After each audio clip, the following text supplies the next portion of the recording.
ঘূৰি আহিছোঁ বাতৰিৰ মাজলৈ। টিয়কত দুগৰাকী ছাত্ৰী নিৰুদ্দেশ, ছ'চিয়েল মিডিয়াত পোষ্ট দি নিৰুদ্দেশ হৈছে দুগৰাকী ছাত্ৰী। টিয়কৰ মুদৈজান ভৰলুৱা গাঁৱৰ দুগৰাকী ছাত্ৰী সুস্মিতা বৰা আৰু ৰশ্মি শইকীয়াৰ নিৰুদ্দেশৰ পাছতে এতিয়া অঞ্চলটোত চাঞ্চল্য বিৰাজ কৰিছে। মই কাৰো বোজা হৈ থাকিব নিবিচাৰোঁ বুলি ছ'চিয়েল মিডিয়াত ষ্টেটাছ দি যোৱা 11 জুনত বিদ্যালয়লৈ যাওঁ বুলি ওলাই গৈছিল সুস্মিতা আৰু ৰশ্মিয়ে। আৰু সুস্মিতা বৰা নামৰ ছাত্ৰীগৰাকী এইবাৰ উচ্চতৰ মাধ্যমিক চূড়ান্ত বৰ্ষৰ পৰীক্ষাত অৱতীৰ্ণ হৈছিল আৰু ৰশ্মি শইকীয়া সদ্য ঘোষিত হাইস্কুল শিক্ষান্ত পৰীক্ষাত অনুষ্ঠিত হৈছিলে। হঠাৎ দুগৰাকীকৈ ছাত্ৰী নিৰুদ্দেশ হোৱা ঘটনাই এতিয়া চিন্তিত কৰি তুলিছে পৰিয়ালৰ লগতে গাঁওবাসীক। বৰ্তমানেও কোনো সুসূত্ৰ লাভ নকৰি টিয়ক আৰক্ষী থানাত এজাহাৰ দাখিল কৰিছে দুই ছাত্ৰীৰ পৰিয়ালে। বেয়া হৈছিলে, 3খন ছাবজেক্টত বেয়া হৈছিলে, ইংলিছখনত একেবাৰে বেয়া হৈছিলে। তাৰপিছত তথাপিতো ৰিজাল্ট পাই আমি তাইক একো কোৱা নাছিলো। তাই নিজে কান্ধি 2 দিন বিচনাত শুই থাকিলে। তাৰপিছত আমি তাইক মৰমে বুজাইছিলো, তই আকৌ কম্পাৰ্টমেণ্টলৈ একেদিয়া নেপঢ়। তাই কৈছিলে 10ৰ পৰা এডমিশ্যন ল'ম বুলি। সিদিনানি ঘৰৰ পৰা ভাত পানী খাই মেলি দুইজনী ওলাই গৈছিলে। তাৰপিছত মই কৈছিলো মই লগত যাম, নেলাগে বোলে মা, তেনেকে বুলি ক'লে। মই হয় বায়েকজনী লগত কৈছে যেতিয়া আমি তেহেঁতৰ দুজনীক বহুত বিশ্বাস কৰিছিলো এনেকুৱা এটা কাম কৰে বুলি। আৰু তাই ষ্টেটাছ এটা লগাই থৈ গৈছে ঘৰৰ বুজা হৈ নাথাকো বুলি। আমি তাইক কোনোদিন বুজা বুলি ভাবা নাছিলো, তাই কেলে বুজা বুলি আমাক কৈ থৈ গ'ল। সেই কথাত মই বেছি দুখ পাইছো। 6মান বজাতে ওলাই গৈছে, স্কুলত নাম লগাবলৈ যাওঁ বুলি। ৰশ্মি নামৰ ছোৱালীজনী নাম লগাবলৈ যাব যেনিবা প্ৰিয়াৰ তাত। তাৰপৰা আমাৰ ছোৱালীয়ে লগ ধৰি গৈছিলে, সিহঁত দুজনী একেলগে থাকে আৰু সেইকাৰণে দুজনী কেনিবা গ'লেও একেলগে যায়। সেইদিনাও দুইজনী একেলগে ওলাই গৈছিলে, আজিলৈকে ঘূৰি অহা নাই। নোৱা নৈৰ বাঢ়নী পানীয়ে বুঢ়ালে কলাইগাঁও সমষ্টিৰ অন্তৰ্গত পূব বাহজানী বিষ্ণুপুৰ গৰুবন্ধা অঞ্চল। প্ৰায় শতাধিক বাসগৃহৰ ভিতৰত এককাল পানী। বিগত মাহতে মথাউৰি ছিগিছিল যদিও জলসম্পদ বিভাগে ব্যৱস্থা গ্ৰহণ নকৰাত পুনৰ বাঢ়নী পানীয়ে বুঢ়াইছে অঞ্চলটো। বাঢ়নী পানীয়ে নিষেধ কৰিছে খেতিপথাৰৰ লগতে সকলো শাক পাচলি আৰু তামোল পাণো। এই সন্দৰ্ভত ৰিপুঞ্জয় নাথৰ বিশেষ প্ৰতিবেদন। নোৱানৈ বাঢ়নী পানীয়ে পূব বাহাজানীৰ লগতে বিষ্ণুপুৰ অঞ্চলত কিদৰে তাণ্ডৱ চলাইছে মোৰ কেমেৰা সহযোগে দেখুৱাব। প্ৰতি ঘৰ মানুহতে এইদৰে পানী, আচলতে একোকালৈকে পানী হৈছে ঘৰৰ ভিতৰত। মোৰ কেমেৰা সহযোগে দেখুৱাই আছে এয়ে হৈছে বাঢ়নী পানীৰ তাণ্ডৱ।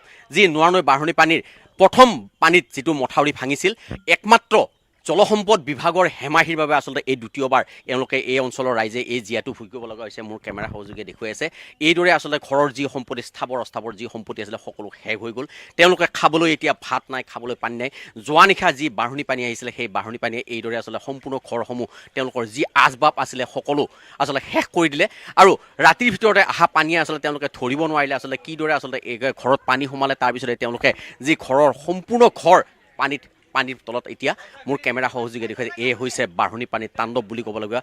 এইদৰে আচলতে এই বছৰত দুবাৰকৈ এইদৰে আচলতে এই অঞ্চলসমূহত তাণ্ডৱ চলালে আৰু যাৰ ফলত তেওঁলোকৰ এতিয়া এই অঞ্চলৰ মানুহে এটুপি বিশুদ্ধ খোৱা পানী খাব পৰা নাই। তেওঁলোকে যি ভাত খাব লাগিছিল ভাত খাব পৰা নাই, বা চৰকাৰৰ পৰা যি ব্যৱস্থা গ্ৰহণ কৰিব লাগিছিল এতিয়ালৈকে কোনো ধৰণৰ ব্যৱস্থা গ্ৰহণ কৰা নাই। যিসকল ঘৰৰ গৃহস্থ আছে তেওঁলোকৰ কিছু মই ঘৰৰ দৃশ্য মোৰ কেমেৰা সহযোগে দেখুৱাবলৈ অনুৰোধ জনাইছোঁ। আচলতে তেওঁলোকৰ ঘৰৰ আচবাবসমূহ কিদৰে থৈছে, যিহেতু জলসম্পদ বিভাগে যিটো মথাউৰি তেওঁলোকে বান্ধিব লাগিছিলে সেই মথাউৰিটো সময়মতে নাবান্ধাৰ বাবেই আচলতে এইদৰে তেওঁলোকে দ্বিতীয়বাৰৰ কাৰণে আচলতে এইদৰে জলবন্দী হ'ব লগা হ'ল। আৰু যাৰ ফলত তেওঁলোকৰ ঘৰৰ যি কণ ছাত্ৰ ছাত্ৰী আছিলে সেইসমূহ বেলেগ স্থানলৈ স্থানান্তৰিত কৰিব লগা হৈছে। আৰু এইদৰে ঘৰৰ যি শ্ব'কেছ আছিলে বা সোফা আছিলে এইদৰে আচলতে সকলো এতিয়া পানীৰ তলত। আৰু এয়ে হৈছে নোৱানৈ তাণ্ডৱ। গৃহস্থ আছে, কি ক'ব? ৰাতি পানী কেতিয়া আহিছে? পানী যোৱা ৰাতি প্ৰায় 8টামান বজাৰ পৰা আৰম্ভ হৈছে, মানে অলপ অলপকৈ হৈ 11টামান বজাত সম্পূৰ্ণ ঘৰৰ ভেটিটোত মানে তল গৈছে।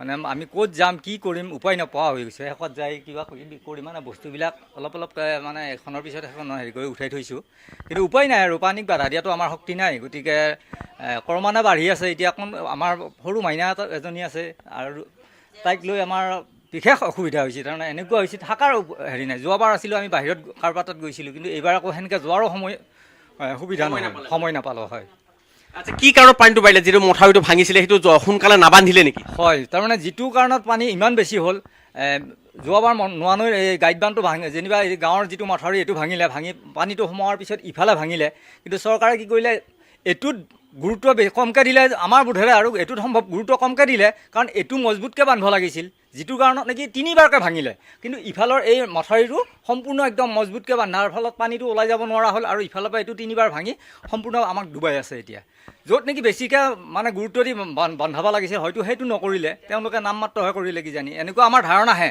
কিন্তু হয়তো কাম কৰি আছে হয়তো লেহেম গতিত কৰিছিল কিজানি সেইকাৰণে হয়তো কামটো সম্পূৰ্ণ নহ'ল ইফালে মানকাছাৰ চুকচৰতো খহনীয়াৰ ভয়াৱহ ৰূপ দেখিবলৈ পোৱা গৈছে বিগত এমাহৰ ভিতৰতে শতাধিক পৰিয়ালৰ ঘৰ সম্পূৰ্ণৰূপে ব্ৰহ্মপুত্ৰৰ বুকুত জাহ যোৱাৰ লগতে নদীৰ বুকুত বিলীন হৈছে হাজাৰ হাজাৰ কৃষিভূমি ফলত ৰাইজৰ মাজত এক হাহাকাৰময় পৰিৱেশৰ সৃষ্টি হৈছে স্থানীয় বিধায়ক আমিনুল ইছলাম আৰু ধুবুৰী সাংসদ মৌলানা বদৰুদ্দিন আজমলৰ প্ৰতি এতিয়া ক্ষোভিত হৈ পৰিছে লোকসকল অনতিপলমে খহনীয়াগ্ৰস্ত পৰিয়ালক সাহায্য প্ৰদান কৰাৰ লগতে খহনীয়া প্ৰতিৰোধ আঁচনি ৰূপায়ণ কৰিবলৈ প্ৰশাসন তথা চৰকাৰক দাবী জনাইছে স্থানীয় লোকে এই সন্দৰ্ভত আগবঢ়াইছো শাহজাহান আলীৰ বিশেষ প্ৰতিবেদন হয় বৰ্তমান মই উপস্থিত আছোঁ দক্ষিণ হালমাৰা মানকাছৰ জিলাৰ যি চুকচৰ বেৰাভাঙা আছে বেৰাভাঙাত উপস্থিত আছোঁ আজি কেইবা বছৰৰ পৰা গৰাখহনীয়া ৰুদ্ৰমূৰ্তি ধাৰণ কৰা পৰিলক্ষিত হৈছে ইয়াৰ সামগ্ৰিক দৃশ্য মোৰ সতীৰ্থ দেখাব ইতিমধ্যে মলাখাৱৰ যি গাঁও পঞ্চায়ত আছে গাঁও অন্তৰ্গত যি মান্দাৰপাৰা আছে মান্দাৰপাৰা কিন্তু প্ৰায় শতাধিক পৰিয়াল কিন্তু ঘৰ দুৱাৰ ভাঙি কিন্তু ওখ স্থান বিচাৰি কিন্তু হাহাকাৰ কৰা পৰিলক্ষিত হৈছে কিয়নো আজি কেইবা বছৰৰ পৰা জিলা প্ৰশাসন তথা স্থানীয় বিধায়ক সাংসদে কিন্তু নিৰ্ভৰশীল হোৱাৰ পিছতো কিন্তু হেজাৰ হেজাৰ বিঘা মাটি ইতিমধ্যে কিন্তু নদীৰ বুকুত বিলীন হোৱা পৰিলক্ষিত হৈছে এনেদৰে কিন্তু যি স্থানীয় ৰাইজসকল আছে ৰাইজসকলে কিন্তু মূৰে কপালে হাত দি বহি থকা পৰিলক্ষিত হৈছে কিয়নো এওঁলোকৰ একমাত্ৰ উপায় কৃষি এই কৃষিজীৱী যি পথাৰ আছে এই কৃষিজীৱী যি অঞ্চল আছে এই অঞ্চলসমূহে ইতিমধ্যে কিন্তু ঘৰ দুৱাৰ যি নদীৰ বুকুত কিন্তু বিলীন হোৱা পৰিলক্ষিত হৈছে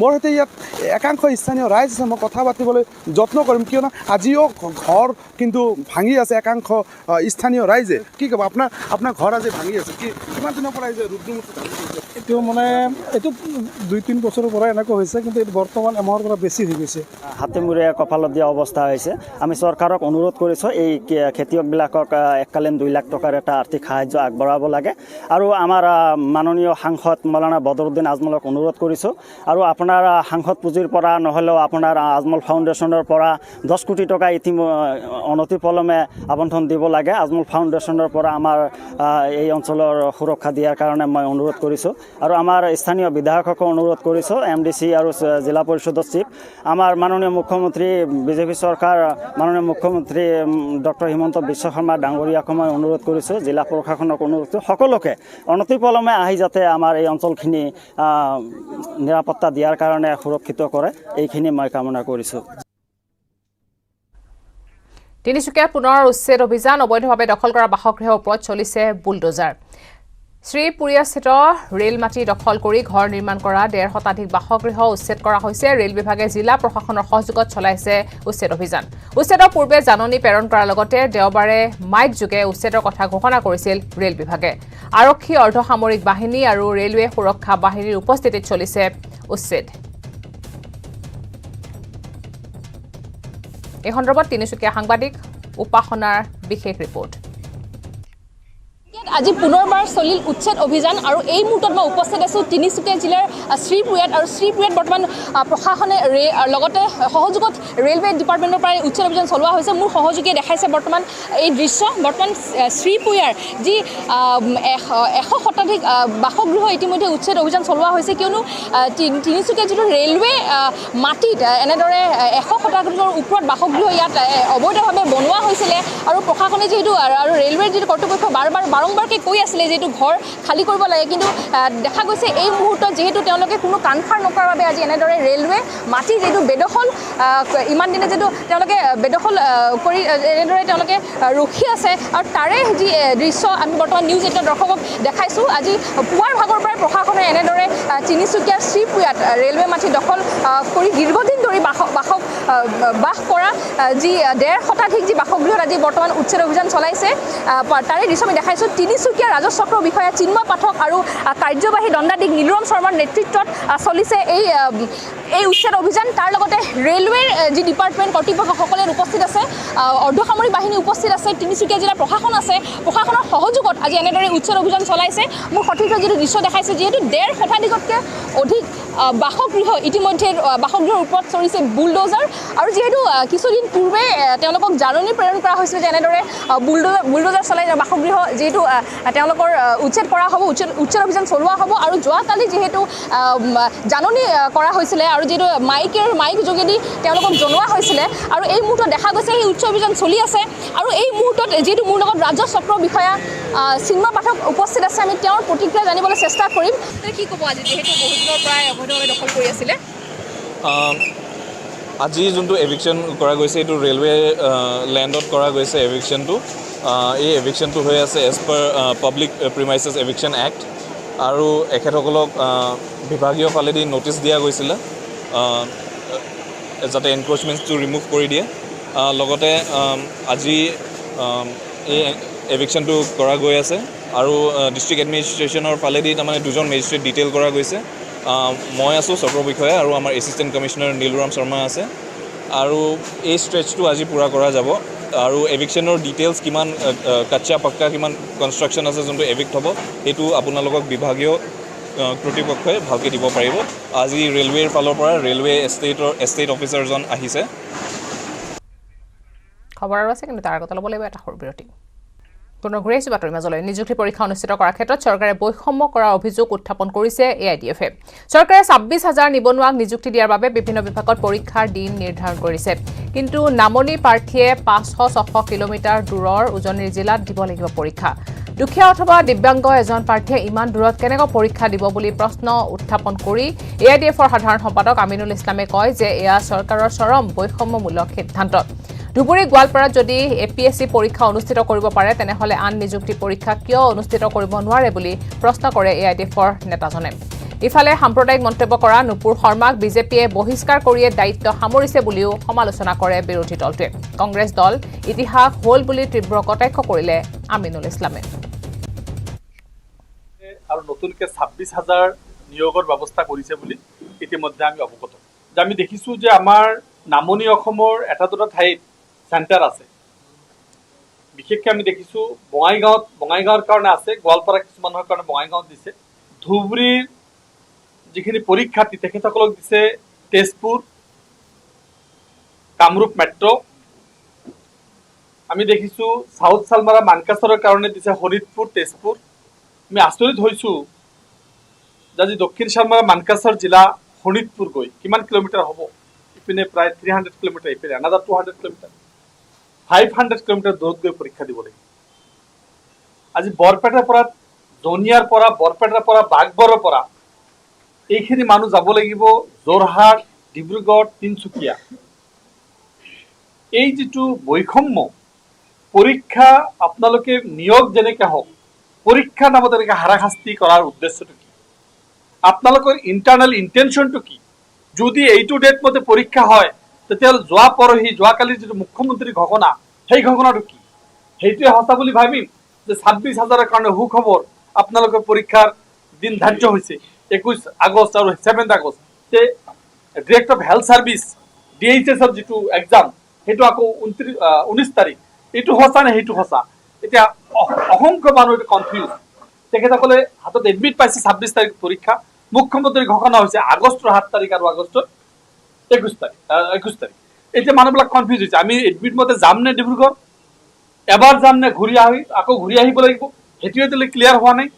চলি আছে কংগ্ৰেছ যেতিয়া ডুবন্ত নাও, তাৰ পৰা কোনে জঁপিয়াই কোন পাৰত উঠিব, কোনোবাই বিজেপি, কোনোবাই AGP, কোনোবাই UDF-ত যাব।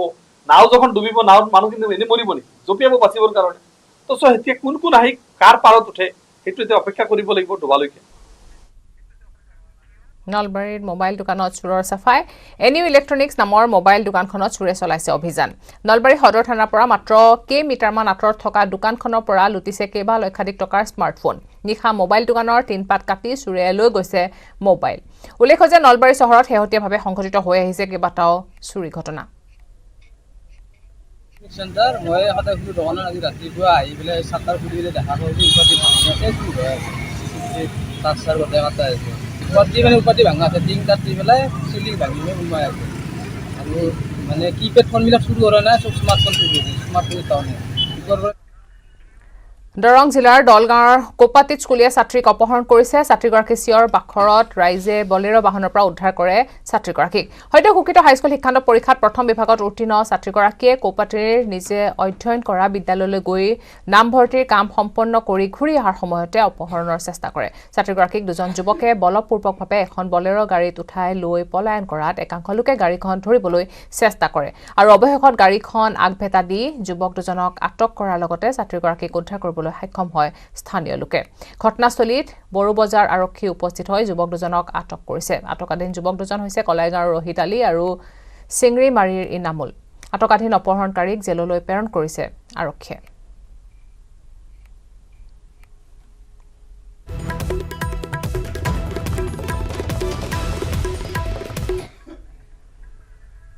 বিদ্যালয়ত শিক্ষক নিযুক্তিৰ দাবীৰে প্ৰতিবাদ কণ শিক্ষাৰ্থীসকলৰ টিয়কত কাকজান দিগাঁওস্থিত জোনাকী প্ৰাথমিক বিদ্যালয়ত শিক্ষক নিযুক্তিৰ দাবীৰে সোমবাৰে শিক্ষাৰ্থী অভিভাৱকৰ প্ৰতিবাদ বিদ্যালয়ত তলা লগাই প্ৰতিবাদ সাব্যস্ত কৰে কণ শিশুসকলে ৬২গৰাকী শিক্ষাৰ্থীৰ বিপৰীতে বিদ্যালয়খনত আছে মাত্ৰ এজনহে শিক্ষক আন এখন বিদ্যালয়ৰ পৰা অস্থায়ীভাৱে নিয়োজিত কৰি ৰখা এগৰাকী শিক্ষকে পাঠদান কৰে ৭২গৰাকী শিক্ষাৰ্থীক এই ক্ষেত্ৰত বিদ্যালয় পৰিচালনা সমিতি আৰু স্থানীয় ৰাইজে কৰ্তৃপক্ষক অৱগত কৰাৰ পিছতো কোনো ধৰণৰ গুৰুত্ব প্ৰদান কৰা নাই শিক্ষা বিভাগে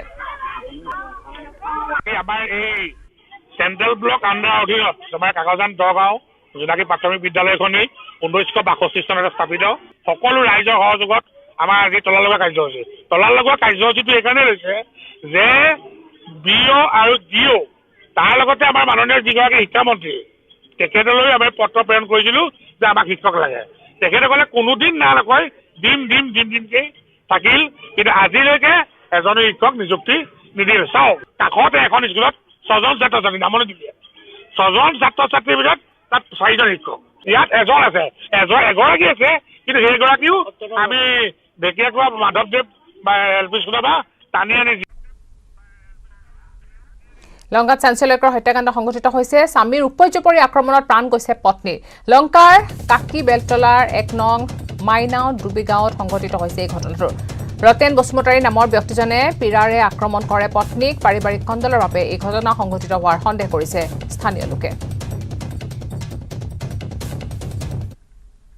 ৰাতিপুৱা আমি ৮টামান বজাত গম পাই গ'লোঁ মাইনাও ডুবিগাঁৱত গৈ পিনি দেখিলোঁ তাতে ৰতেন বসুমতাৰী এই নিজৰ ঘনীয়েক এই কাঞ্চং ইনটিপি তাক পিৰাই দি মাৰিছে বুলি ক'লে আৰু